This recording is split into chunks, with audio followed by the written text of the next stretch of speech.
পর্যন্ত হচ্ছে আবাস পরিবারের মানুষ অর্থাৎ ফ্যামিলি বাসা, এবং 4 তলা থেকে 6 তলা পর্যন্ত হচ্ছে ম্যাস অর্থাৎ ব্যাচেলররা সেখানে থাকেন। এবং যেই বাসাটি যেই ফ্লোরে এই জঙ্গিদের আস্তানা পাওয়া গিয়েছে বলে পুলিশের দাবি, সেটি হচ্ছে 5ম তলায়, অর্থাৎ এই বাসার 5ম তলায় একটি বাসা তারা ভাড়া নিয়েছিল। এবং যেটি আমরা জেনেছি যে এই যে গেল রোজার ঈদ, এই রোজার ঈদের পরে জঙ্গিরা এই বাসাটি ভাড়া নিয়েছিল এবং এই বাড়ির বাড়িওয়ালা তিনি একজন অবসরপ্রাপ্ত সরকারি কর্মকর্তা। তো পুলিশের বরাতে আমরা যেটি জেনেছিলাম যে বাড়িওয়ালাদের কাছ থেকে যে ভাড়াটিয়াদের তথ্য সংগ্রহ করে যে ফর্ম রয়েছে, তো এখন পর্যন্ত আমরা যেটি জেনেছি যে এই ভাড়াটিয়া যারা উঠেছিল তো তাদেরকে ফর্ম দেওয়া হয়েছিল, ফর্ম সরবরাহ করা হয়েছিল, কিন্তু সেই ফর্মগুলো পূরণ করে তারা বাড়িওয়ালার কাছে আজকে অভিযান চলার আগে পর্যন্ত জমা দেয়নি। তবে একটা বিষয় একটু জানাতে চাই, এখানে যে 9 জন জঙ্গি গুলিতে নিহত হয়েছেন এবং একজন জীবিত অবস্থায় গ্রেফতার হয়েছেন। তো যে একজন জীবিত অবস্থায় গ্রেফতার হয়েছেন, তো আমরা যেটি জেনেছি যে তার বাড়ি হচ্ছে বগুড়ায়, কিন্তু আর বাকি যে 9 জন তাদের পরিচিতি সম্পর্কে আমরা এখনো পর্যন্ত নিশ্চিত হতে পারিনি। আর আপনি দেখছেন যে এই মুহূর্তে আইন শৃঙ্খলা রক্ষাকারী বাহিনীর সদস্যরা পুরো জায়গাটিকে কর্ডন করে রেখেছেন এবং নিরাপত্তার স্বার্থে গতকাল রাত 12টা থেকে যখন এই পুলিশের বাড়িটি কর্ডন করে রেখেছে এবং আজকে সকালে অভিযান শেষ হওয়া পর্যন্ত এই পুরো সময়ের মধ্যে কিন্তু আমরা যারা গণমাধ্যম কর্মীরা আছে আমরা বাড়িটি থেকে প্রায় 1 কিলোমিটার দূরে অবস্থান করছি। পুলিশ সদস্যরা যেটি বলছেন যে নিরাপত্তার স্বার্থে এবং তাদের অভিযান যাতে ব্যাহত না হয় সে কারণেই আমাদেরকে সেই এলাকায় প্রবেশ করতে দেয়া হচ্ছে না।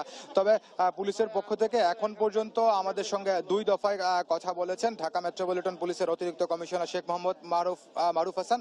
তিনি আমাদেরকে কিছু তথ্য দিয়েছেন এবং সবশেষ পুলিশের মহাপরিদর্শক এখন থেকে ঘণ্টাখানেক আগে তিনিও কথা বলেছেন। এবং আরেকটা বিষয় এখান থেকে আমাদেরকে জানানো হয়েছে যে আজকে দুপুরের পরে যে কোনো এক সময় ঢাকা মেট্রোপলিটন পুলিশ কমিশনার তিনি ডিএমপি মিডিয়া সেন্টারে এই অভিযানের বিষয়ে আনুষ্ঠানিকভাবে কথা বলবেন এবং যে বাড়ির ভিতরে অভিযানটি পরিচালিত হয়েছে সেই বাড়ির ফুটেজ আমাদেরকে সরবরাহ করা হবে এমনটাই জানানো হয়েছে। তো কল্যাণপুরের এখান থেকে আমার কাছে এখন পর্যন্ত এই ছিল সবশেষ খবর। সাতিলা। ঢাকার পর সেখানকার সর্বশেষ পরিস্থিতি জানাতে যোগ দিয়েছিলেন সহকর্মী খান মোহাম্মদ রুমেল। সরাসরি চলে যাচ্ছি সেখানে। রাকিব, অভিযান হয়েছে, সেখানে 9 জন নিহত হওয়ার পাশাপাশি একজন মারাত্মকভাবে আহত হয়েছে। তিনি মূলত আপনি জানেন যে বাড়িটিতে জঙ্গি অভিযান হয়েছে সেই বাড়ির 6 তলায় অবস্থান করতেন। তো তার নাম হাসান। তিনি যখন পুলিশ অভিযান শুরু করেছে তখন সেই 6 তলা থেকে লাফিয়ে পড়ার সময় আহত হয়েছেন এবং পরবর্তীতে তিনি গুলিবিদ্ধ হয়েছেন। তা আমরা দেখেছি ভিতরে গিয়ে তিনি ঢাকা মেডিকেলের 101 নম্বর যে পুরুষ ওয়ার্ড রয়েছে সেখানে তিনি এই মুহূর্তে ভর্তি আছেন এবং আমরা দেখেছি যে তার নাম এখানে যে নাম এন্ট্রি করা হয়েছে ঢাকা মেডিকেল কলেজে, তার নাম হাসান, বয়স দেওয়া হয়েছে 25 বছর। এবং এখানে যেটি আপনি জানেন যে যখন কোনো ঠিকানা লেখা হয় কেয়ার অফ নামে একটি বিষয় থাকে, তো সেখানে লেখা হয়েছে রেজাউল করিম নামে একজনের নাম। আমরা জানি না রেজাউল করিম তার বাবার নাম কিনা। এছাড়া আমরা দেখেছি তার বাড়ির ঠিকানা লেখা হয়েছে বগুড়া সদরের জীবননগর এলাকায়।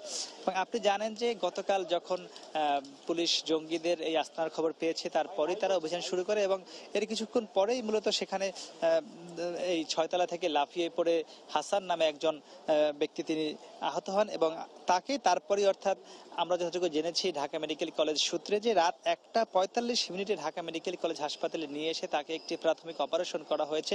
অপারেশন করার পরে এখন তিনি ঢাকা মেডিকেল কলেজের 101 নম্বর ওয়ার্ডে আছেন।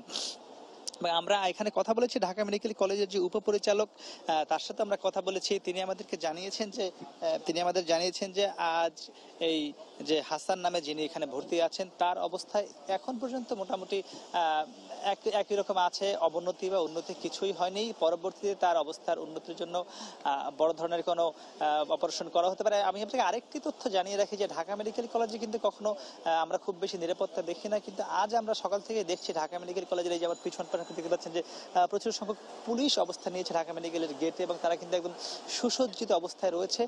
তারা আমাদের পুলিশ বাহিনী আমাদের জানিয়েছেন যে আজ এখানে হয়তোবা যে 9 জন নিহত হয়েছে তাদের মরদেহ ঢাকা মেডিকেল কলেজের মর্গে আনা হতে পারে, তবে সেটা নিশ্চিত কখন আনা হবে সেটা আমাদের জানার নেই। আরেকটি বিষয় আমি আপনাকে জানিয়ে রাখি, আমি যখন আপনার সাথে কথা বলছি তার ঠিক 1 মিনিট আগে ঢাকা মেডিকেল কলেজ হাসপাতালে প্রবেশ করেছেন ঢাকা মেট্রোপলিটন পুলিশের ঊর্ধ্বতন কর্মকর্তা মারুফ হাসান। তা আমরা অপেক্ষা করছি তিনি হয়তো আহত যে হাসান তাকে দেখে এসে আমাদের সাথে কথা বলতে পারেন, আমরা তার জন্য এখন অপেক্ষা করছি। তো মোটামুটি ঢাকা মেডিকেল কলেজ হাসপাতালে যে আহত হাসান রয়েছে তার খবর আমার কাছে এই ছিল সবশেষ। সাতিলা।